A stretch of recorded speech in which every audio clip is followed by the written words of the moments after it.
আসসালামু আলাইকুম, welcome back to my channel Shyamoli's home cooking. কেমন আছেন ভিউয়ার্স আপনারা? আশা করছি ভালো আছেন, সুস্থ আছেন। হ্যাঁ ভিউয়ার্স, আবারও নিয়ে আসলাম আপনাদের কাছে নতুন একটি রেসিপি, খুবই নতুন, যেটি হচ্ছে রংধনু বা রেইনবো নুডলস। স্ক্রিনে দেখে বুঝতে পেরেছেন? তো এই নুডলসটি আজ কিভাবে রান্না করব সেটি আমি আপনাদের করে দেখাবো।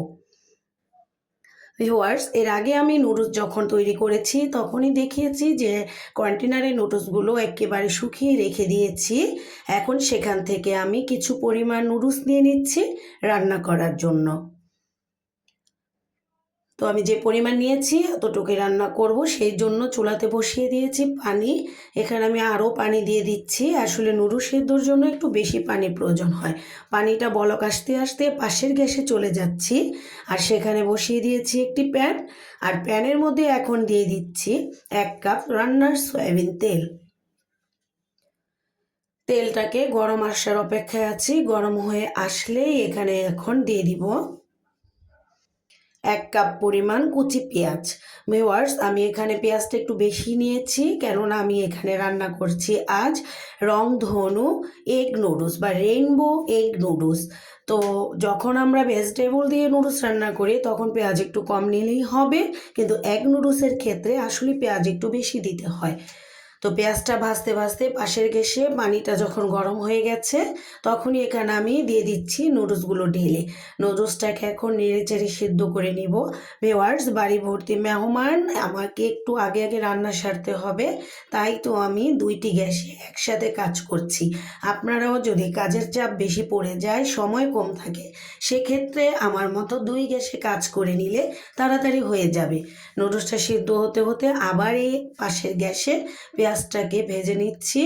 পেঁয়াজটা প্রায় কিছুটা লাল হয়ে এসেছে, তখনই পেঁয়াজটাকে আমি কিনারে চাপিয়ে নিয়ে দিয়ে দিচ্ছি এখানে ডিম। এখানে আমি 2টি ডিম ভেঙে দিচ্ছি সরাসরি। এই ডিমটাকে ভিউয়ার্স আমি এখানে নেড়ে চেড়ে একেবারে ভেঙে ফেলবো, বেশি গুঁড়ো করে ফেলবো, কারণ এই গুঁড়ো করা বেশি ডিমটা এটা হচ্ছে নুডলসের সাথে গায়ে গায়ে লেগে থাকে, খেতে খুব একটা মজা লাগে। আর পরে আবার আমি ডিম দিয়ে দিব। পাশের গ্যাসে সিদ্ধ হয়ে গেছে আমার নুডলস। এখন এই নুডলসটাকে আমি ছাঁকুনিতে ছেঁকে নিচ্ছি।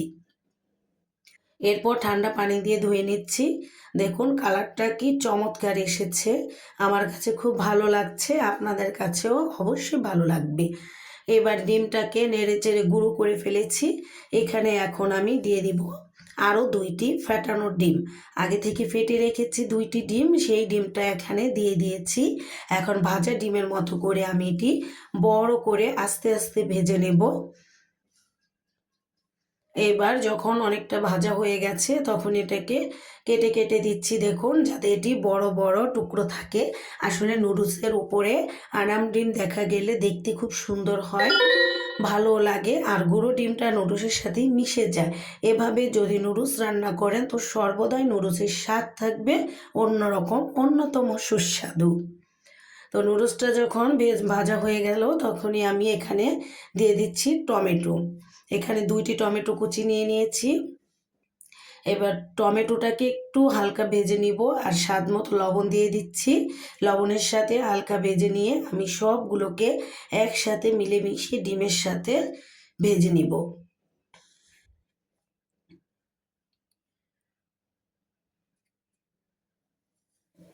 ভেজে নিচ্ছি। ভাজা যখন হয়ে গেছে ভিউয়ার্স, এর চেয়ে বেশি ভাজতে যাবেন না, ডিম বেশি ভাজলে আসলে কড়কড়ে হয়ে যায়। তাই এখানে এখন আবার দিয়ে দিচ্ছি আমি 1/2 চা চামচ টেস্টিং সল্ট আর 1 চা চামচ নুডলস মশলা। মশলাটা আমি আবারও পরে দিব। এখন দিয়ে দিচ্ছি কিছু পরিমাণ কাঁচামরিচ। এই কাঁচামরিচ আমি আবার আরও একবার অ্যাড করব। তারপর এখানে দিয়ে দিচ্ছি সেদ্ধ করা নুডলস। সেদ্ধ করা নুডলসটাকে এখন দিয়ে আমি এখানে ভালোভাবে আস্তে আস্তে করে নেড়ে চেড়ে মিশিয়ে নেব। ভিউয়ার্স, নাড়তে নাড়তে আপনাদেরকে বলি, যদি আপনারা নুডলস বাড়িতে মেশিনে তৈরি না করে রংধনু বা রেনবো নুডলস খেতে চান, সেক্ষেত্রে আপনারা বাহির থেকে কোকোলা নুডলস নিয়ে এসে ফুড কালার দিয়ে ভিন্ন ভিন্নভাবে পানিতে সেদ্ধ করে নিলেই আপনারা হরেক রকম কালার দিয়ে রংধনু নুডলস খেতে পারেন। এটাও হচ্ছে আপনাদের জন্য আরও একটি টিপস। যদি ভালো লাগে ভিউয়ার্স, তো অবশ্যই আমার চ্যানেলটিতে লাইক দিয়ে দিবেন আর সাবস্ক্রাইব করে ফেলবেন, পাশে থাকা বেল বাটনে ক্লিক করে দিবেন আগামী ভিডিওটা আগে আগে পাওয়ার জন্য। এখানে আমি আরও দিয়ে দিলাম 1 চা চামচ গুঁড়ো মশলা আর দিয়ে দিচ্ছি বাকি কাঁচামরিচ কুচি। যদি কেউ ঝাল কম খেতে চান সেক্ষেত্রে এই মরিচ দুটোকে স্কিপ করতে পারেন। আর যা বলছিলাম ভিউয়ার্স, আপনারা যারা নাকি আমার চ্যানেলটি ইতিমধ্যে সাবস্ক্রাইব করেছেন এবং আমাকে নিয়মিত সময় দিয়ে পাশে থাকছেন, তাদেরকে অনেক অনেক ধন্যবাদ ভিউয়ার্স। আর যারা নাকি এখনও আমার চ্যানেলটি সাবস্ক্রাইব করেননি, আবারও বললাম, এখনই সাবস্ক্রাইব করে ফেলুন, বন্ধুদের কাছে শেয়ার করুন। আমি আরও কিছু পরিমাণ নুডলস মশলা এখানে দিয়ে দিচ্ছি, কারণ জানেনই তো নুডলস মশলাটা আসলে নুডলসের জন্য অসাধারণ মজা নিয়ে আসে। তো এই নুডলসটা অবশ্যই বাসায় ট্রাই করুন, আত্মীয় স্বজন বন্ধুবান্ধব ঘরের সদস্যদের খাইয়ে সবার থেকে প্রশংসা নিয়ে নিন। আর এখানেই শেষ করছি। বাই বাই ভিউয়ার্স, ভালো